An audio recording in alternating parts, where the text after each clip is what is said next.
E se eu te dissesse que o PCC usou fundos de investimentos para movimentar mais de 140 bilhões de reais? Na última semana, a gente assistiu à maior operação de todos os tempos já realizada contra o crime organizado aqui no Brasil. As investigações não só revelam a verdadeira dimensão da maior facção de crime organizado da América Latina, mas também expõem uma teia obscura de relações que conecta o crime diretamente ao coração do mercado financeiro brasileiro, a Faria Lima. A gente está falando aqui de mais de 40 diferentes fundos de investimento, com um patrimônio de 30 bilhões de reais sob gestão, fundos que, em sua maioria, eram administrados pela Reag Investimentos, a maior gestora independente do Brasil. Esses fundos supostamente foram usados para comprar 4 usinas de álcool, mais de 1.000 caminhões de combustível, 100 imóveis e até um terminal portuário. E no vídeo de hoje quero te contar como que o PCC conseguiu movimentar bilhões de reais através do sistema financeiro e como que esse castelo de cartas começou a ruir por causa de uma maquininha de cartão. Olha, o ano era 1992, o ano que eu nasci,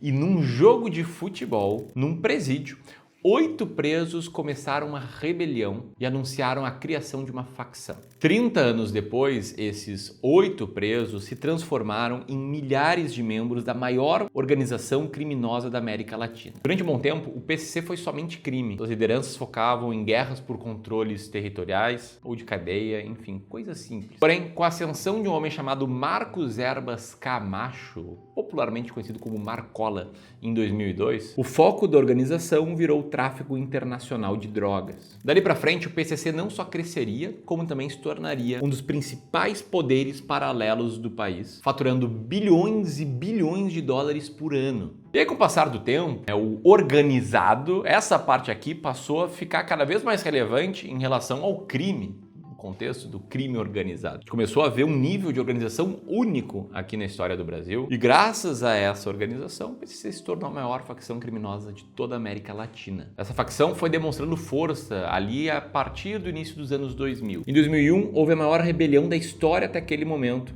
29 presídios de uma só vez coordenados. Em 2006, 2 jornalistas da Rede Globo foram sequestrados. Em troca, o PCC exigia que a emissora transmitisse um vídeo ao vivo, cobrando melhores condições nas penitenciárias. Sem opções, a Globo foi obrigada a passar o vídeo durante a madrugada do dia 13 de agosto de 2006. O auxiliar técnico da TV Globo, Alexandre Calado, sequestrado hoje de manhã junto com o repórter Guilherme Portanova, acaba de ser libertado.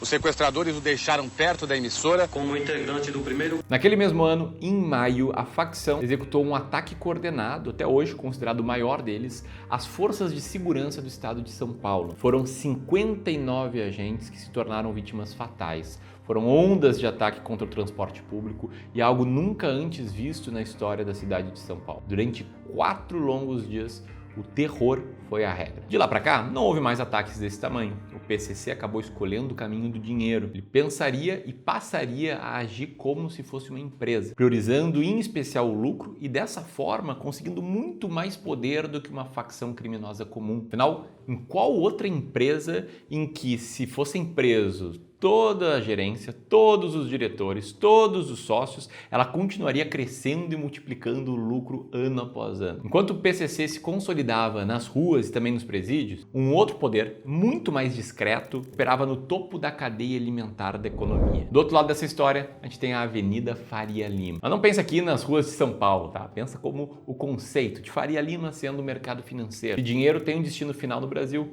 a Faria Lima é o caminho. É um ecossistema feito de bancos, corretoras e principalmente gestoras de fundos de investimentos.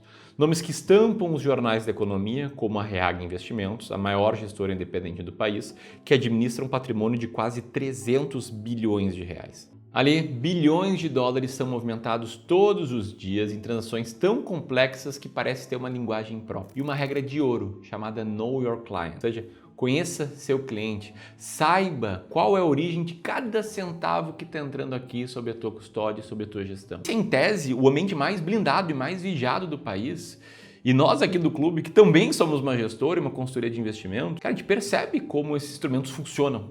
pelo menos pra gente. As regras são bem rigorosas, o Know Your Customer, Know Your Client funciona bem e me surpreendeu ver todas as notícias que a gente viu e que eu tô te contando aqui. Enfim, em teoria, nesse ambiente, o dinheiro sujo do crime não deveria sobreviver. Pelo menos era isso o que eu e o que todo mundo acreditava. Para que o PCC conseguisse supostamente se infiltrar na Faria Lima, eles tinham que resolver um problema muito grande. Transformar uma montanha de dinheiro vivo em ativos legítimos e com aparência legal. Com isso, essa organização aparentemente montou uma sofisticada arquitetura financeira. O primeiro desafio era fazer com que o dinheiro entrasse no sistema, e a porta de entrada escolhida foi o setor de combustível. A facção aparentemente já controlava uma rede com mais de 1000 postos de gasolina que serviam como lavanderias de dinheiro. Para justificar aquele volume absurdo de nota fiscal emitida, eles usavam uma tática dupla. Então, primeiro, eles adulteravam o combustível. Não só enganavam o consumidor, mas também aumentava a margem de lucro. Com o caixa inflado, o dinheiro vindo do crime era depositado em pequenas quantias,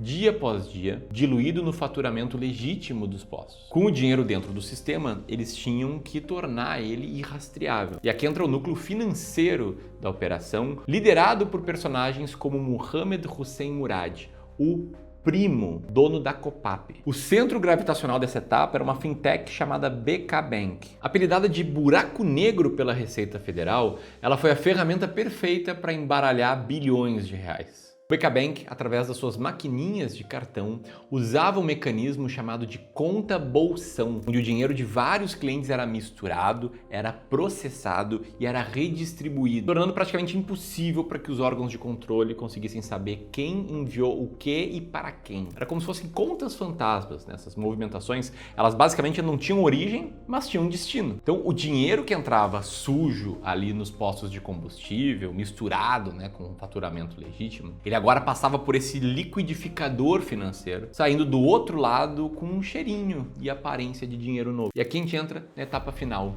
o momento em que o dinheiro, agora com uma aparência limpa, era usado para compra. E o veículo para isso, aparentemente, eram os fundos de investimento da Faria Lima. O dinheiro saía do BK Bank e era aplicado em mais de 40 fundos, a maioria deles administrados pela Reag Investimentos, do empresário João Carlos Mansur. Com o patrimônio blindado desses fundos, o PCC foi às compras. Usinas de açúcar e etanol em dificuldades eram adquiridas, o dinheiro nascia no crime, era bancarizado nos postos, ocultado pela fintech e, finalmente, integrado à economia real através dos fundos da Faria Lima. Uma máquina quase perfeita, né? Um fluxo circular que movimentou dezenas de bilhões de reais. Uma estrutura tão complexa e robusta que parecia impossível de ser quebrada, até que um dia ela foi.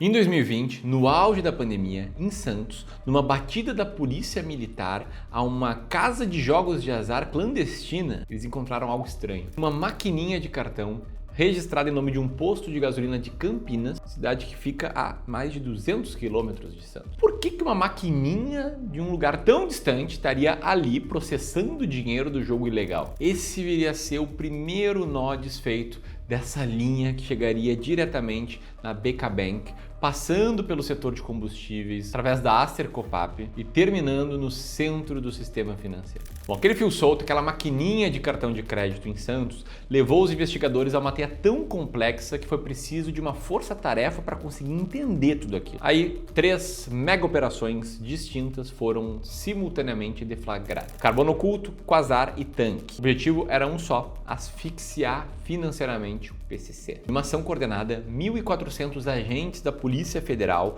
do GAECO, da Receita Federal e da Polícia Militar foram às ruas. Foram 350 alvos em 10 estados do país e mais de 200 mandados de busca e apreensão. A Operação Carbono Oculto focou na fraude fiscal e na sonegação, revelando um esquema de 10 bilhões na importação de combustível e 8,6 bilhões em fraudes tributárias.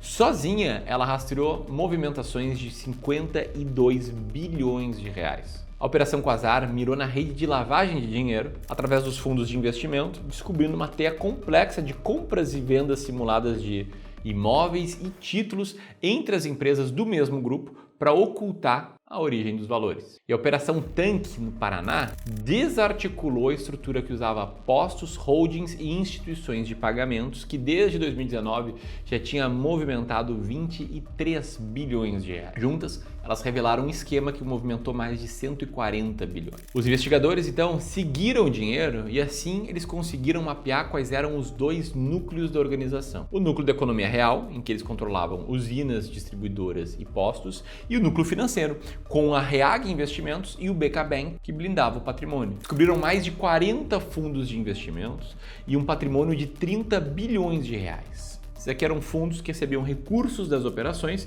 e compravam bens para integrar o dinheiro na economia real. A lista do que foi comprado com o dinheiro do crime é um inventário do poder. Um terminal portuário, 4 usinas de álcool, 1.600 caminhões de combustível e mais de 100 imóveis. Entre eles, 6 fazendas avaliadas em mais de 31 milhões de reais e uma casa avaliada em 13 milhões de reais. Líderes do esquema, como o Mohamed Murad, o primo, se tornaram foragidos da justiça e as primeiras ordens de bloqueio judicial congelaram mais de 3,2 bilhões de bens e valores. Essa operação revelou a mão invisível do PCC, que ia desde as ruas até o coração financeiro do país. O que a Operação Carbono Oculto e suas parceiras fizeram foi mais do que prender criminosos, foi mais do que bloquear bens. Pela primeira vez, o Brasil atacou o arco que conecta o PCC à economia real. Foi uma ofensiva que mirou lá em cima, lá no andar de cima, coração financeiro do país. Esse castelo de cartas, que foi construído com muita sofisticação,